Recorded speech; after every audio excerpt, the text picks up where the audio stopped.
Junho yang mengikuti mobil Gi-hun sekarang berada di Mujin Port.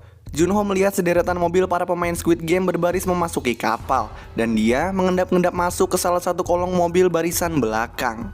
Setelah berhasil memasuki kapal, Junho masuk ke dalam mobil Gi-hun bertepatan pada saat pasukan merah sedang bersiap menggeledah para pemain yang dibius. Saat Junho berada di dalam, pasukan merah yang akan memeriksa Junho langsung dia serang. Terjadi perkelahian kecil yang kemudian dimenangkan oleh Junho. Junho yang berhasil membunuh pasukan merah tersebut menukar bajunya agar dia bisa menyamar dan masuk ke dalam. Setelah semua selesai, para pemain kembali dikumpulkan di ruang istirahat. Dapat diketahui, pemain yang kembali ke Squid Game adalah 187 orang. Nah, di sini Gi-hun membentuk tim bersama Sang-woo, Ali, dan juga Yong-soo agar bisa saling menjaga satu sama lain. Di sisi lain, Doksu juga sudah membentuk tim bersama penjahat lainnya, dan di sini dia mencoba mengajak Sebyok untuk ikut tapi ditolak mentah-mentah oleh Sebyok. Miryong yang melihat itu mencoba untuk bergabung dengan tim Doksu, tetapi Doksu menolaknya. Kemudian kita diperlihatkan Junho yang sudah menyamar menjadi pasukan merah sudah menyelesaikan shiftnya pada hari itu, dan dia lalu dituntun menuju kamarnya. Di kamarnya terdapat kamera CCTV yang mengawasinya. Kita lalu dapat mengetahui kalau sebelum tidur, Junho mencatat kejadian yang sudah dilewatinya di sana. Sementara itu, di ruang istirahat, Miryong meminta izin ke kamar kecil.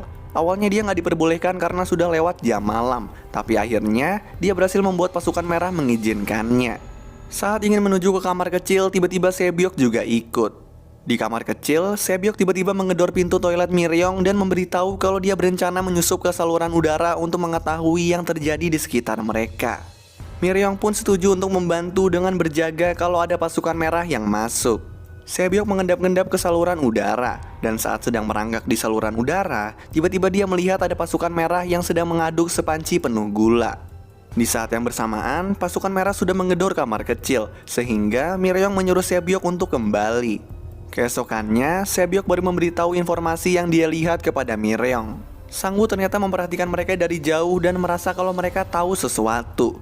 Para pemain kemudian diberikan sarapan roti. Lalu terdapat seorang pemain nomor 111 yang merupakan dokter yang mendapatkan sebuah kertas yang berisi informasi permainan selanjutnya di dalam rotinya. Kemudian terdengar lagu yang merupakan penanda permainan selanjutnya akan dimulai. Para pemain pun berjalan menuju ke sebuah ruangan. Di sana, Sang-woo mendekati Sebyok dan bertanya mengenai informasi yang diketahui oleh Sebyok, dan Sebyok pun memberitahunya. Lalu para pemain sampai ke sebuah ruangan permainan besar dan di sana mereka disuruh memilih di antara 4 simbol yang ada di sana. Simbol tersebut terdiri dari lingkaran, segitiga, bintang, dan payung. Sang-woo yang melihat itu sudah mengetahui permainannya karena informasi dari Sebyok, tetapi dia nggak memberitahu timnya yang lain. Saat Gi-hun bertanya mengenai rencana yang akan dilakukan, Sang-woo pun menyuruh mereka berpisah untuk memilih setiap simbol yang ada. Sang-woo sendiri memilih segitiga, Ali memilih lingkaran, Yong-soo memilih bintang, dan Gi-hun memilih payung. Mereka lalu berbaris di depan simbol yang ada. Setelah itu, pasukan merah menyuruh mereka mengambil sebuah benda yang sudah disediakan yang ternyata isinya adalah permen keras yang dibentuk sesuai simbol yang dipilih. Mereka disuruh memotongnya mengikuti cetakan yang ada, dan kalau gagal, mereka dieliminasi. Di sini, Gi-hun terlihat sangat kesulitan karena simbol payung yang dia dapatkan. Beberapa menit permainan berlangsung, ada pemain yang gagal memotong dan langsung dibunuh saat itu juga.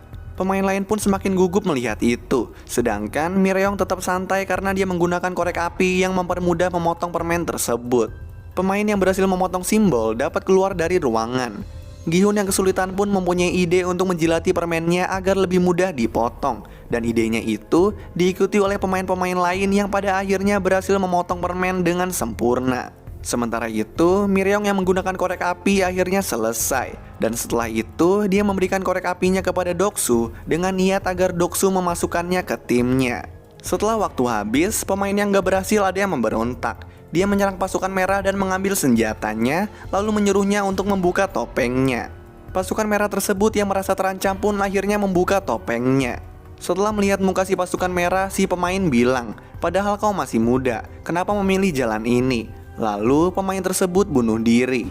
Setelah membuka topengnya, pasukan merah itu ditembak oleh frontman karena aturan yang ada nggak memperbolehkan pasukan merah memperlihatkan muka aslinya. Setelah permainan selesai, pemain 111 diantar pasukan merah seorang diri ke sebuah tempat misterius. Keberadaan mereka di CCTV bahkan dihilangkan. Di ruang istirahat, semua yang berhasil kembali berkumpul. Dapat diketahui kalau di permainan kedua terdapat 79 orang yang tereliminasi, sehingga uang 7,9 miliar won kembali ditambahkan. Selanjutnya, pasukan merah memberikan para pemain makanan yang berupa satu buah telur dan air. Di situ, Doksu mengeluh karena makanan yang didapat hanya sedikit. Kemudian dia dan timnya mempunyai ide, yaitu mengambil jatah makanan orang lain, dan hal itu membuat kericuhan antar pemain di sana. Pemain yang jatah makanannya diambil Doksu marah, dan mereka pun bertengkar, sampai akhirnya pemain tersebut tewas di tangan Doksu. Tetapi kejadian itu nggak diindahkan pasukan merah. Pasukan merah malah datang hanya untuk membersihkan mayat yang ada, dan Doksu pun mempunyai ide. Di sisi lain, pemain 111 bersama beberapa pasukan merah sedang mengambil organ-organ dari pemain-pemain yang sekarat untuk dijual keluar sebagai kerja sampingan ilegal beberapa pasukan merah. Di sini, pemain 111 bertanya mengenai permainan selanjutnya yang kemudian diberitahukan oleh pasukan merah. Pasukan merah juga mengatakan kepada pemain 111 kalau akan ada perkelahian dan pemain 111 harus mencari tim yang kuat agar dapat tetap hidup. Katanya frontman sengaja memberi sedikit makanan agar para pemain berkelahi dan membuat pemain lemah tersingkir sebelum permainan berikutnya dimulai. Setelah pemain 111 kembali ke ruang istirahat, dia langsung mendatangi tim Doksu. Awalnya Doksu mengusirnya, tapi setelah itu pemain 111 mengatakan kalau dia mempunyai informasi mengenai permainan selanjutnya. Mengetahui itu, Doksu pun memasukkan pemain 111 ke timnya. Malam hari saat lampu tidur dimatikan, Doksu dan timnya memulai penyerangan kepada pemain lemah. Ruang istirahat itu sangat keos karena perkelahian terjadi di mana-mana. Lalu, Doksu mendatangi Sebyok dengan niat membunuhnya, tapi untungnya Gi-hun datang bersama timnya membantu melawan Doksu. Karena itu, Doksu pun mundur. Kemudian, Gi-hun mendengar suara teriakan Yongsu yang meminta mereka semua untuk berhenti. Dan saat itu juga, lampu menyala dan pasukan merah datang untuk menghentikan perkelahian. Setelah itu, Gi-hun dan timnya berkumpul dan kali ini Sebyok juga memutuskan bergabung dengan mereka. Gak lama kemudian, permainan ketiga dimulai. Permainan kali ini beregu. Pemain disuruh membentuk tim terdiri dari 10 orang. Tim Gi-hun yang sudah berisi 5 orang pun akhirnya berpencar untuk mendapatkan orang lain agar jadi 10 orang. Di sisi lain, Doksu yang sudah tahu permainan itu pun menyuruh anak buahnya mencarikan orang-orang yang terlihat kuat untuk masuk ke dalam timnya. Dan dia dengan teganya membuang Mireong dari timnya. Tim Gi-hun yang sudah selesai berpencar ternyata kekurangan 1 orang. Mireong yang nggak mempunyai tim pun akhirnya memaksakan diri masuk ke dalam tim Gi-hun, dan Gi-hun pun terpaksa menerimanya. Setelah itu seluruh tim dibawa ke sebuah tempat dan di sini dapat diketahui kalau permainan ketiga adalah tarik tambang. Pasukan merah mengacak undian dan tim pertama yang bermain adalah tim Doksu melawan tim 7 yang isinya lemah-lemah. Mereka pun memulai tarik tambang dan tentu saja permainan akhirnya dimenangkan oleh tim Doksu yang isinya kuat-kuat. Selanjutnya undian mengarah pada tim Gi-hun melawan tim 5. Di sini terlihat kalau tim 5 berisi cowok semua sedangkan tim Gi-hun terdapat Yongsu dan beberapa cewek. Awalnya tim Gi-hun terlihat sangat pesimis, tapi kemudian di lift, Yongsu memberitahu kunci permainan tarik tambang menurut pengalamannya. Saat permainan dimulai, orang yang di depan harus orang yang gak mudah putus asa, dan yang paling belakang harus orang yang sangat kuat. Lalu kedua, penempatan pemain. Pemain ditempatkan selang-seling kiri kanan. Dan yang terakhir, 10 detik pertama tim harus bertahan dengan kuat agar lawan kehilangan ritme, dan saat itu baru mulai menarik tali. Permainan pun dimulai. Di awal, tim Gi-hun hampir dapat menjatuhkan lawan, tapi kemudian keadaan berbalik. Di sini, Sang-woo memberi ide untuk maju ke depan 3 langkah, dan ide itu berhasil membuat lawan goyah dan saat itu juga mereka menang. Setelah selesai bermain, mereka kembali ke ruang istirahat. Sebelum tidur, tim Gi-hun membangun benteng untuk menjaga mereka kalau ada perkelahian lagi.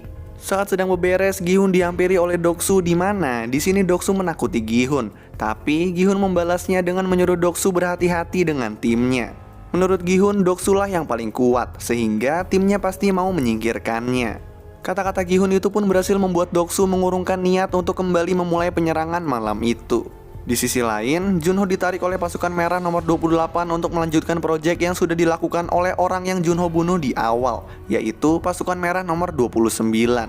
Mereka pergi ke tempat misterius yang menjadi tempat pemain 111 mengambil organ.